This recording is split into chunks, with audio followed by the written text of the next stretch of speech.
एक बार की बात है, एक राज्य था जिस पर एक अत्याचारी राजा का शासन था। राजा इतना अहंकारी था कि हमेशा खुद की प्रशंसा करता था, अपने अलावा कभी किसी और की प्रशंसा नहीं कर सकता था। एक बार उनके राज्यों में एक साधु आया। साधु की प्रशंसा कुछ ही दिनों में पूरे राज्य में फैल गया। वह बहुत ही दयालु और बुद्धिमान था। लोग उनके पास समाधान पूछने के लिए आता था और उन्होंने लोगों के प्रश्नों के उत्तर देकर उनकी मदद करता था। जल्द ही साधु की यह खबर राजा के पास पहुंच गई। राजा ने उनसे ईर्ष्या की और राज्य में लोगों के बीच उसे बदनाम करने का फैसला किया। राजा एक योजना के बारे में सोचा। फिर राजा ने ऋषि को महल में आमंत्रित करने के लिए अपने रक्षकों को भेजा। साधु राजा के तरफ से निमंत्रण स्वीकार कर लिया। निर्धारित दिन पर साधु मुस्कुराते हुए महल में आए।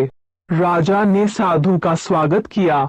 फिर राजा साधु से कहा, हम आपके बुद्धि के बारे में लोगों से बहुत सुना है और इसीलिए आज हम खुद सबके सामने देखना चाहते हैं।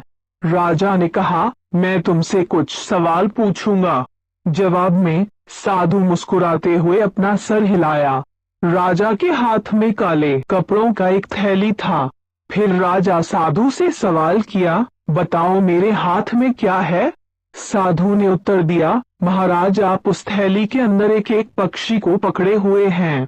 राजा थोड़ा हैरान हुआ, फिर भी शांति से जवाब दिया, हाँ तुम सही कह रहे हो।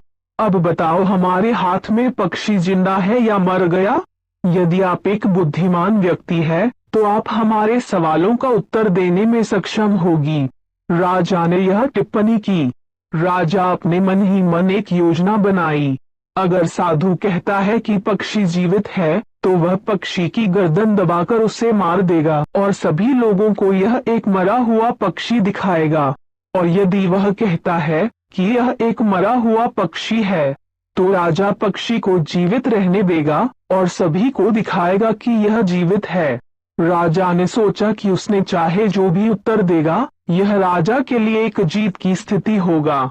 साधु ने उत्तर दिया, ठीक है, यह आपके हाथ में है। आप खुद यह तय कर सकते हैं यह जीवित है या मृत।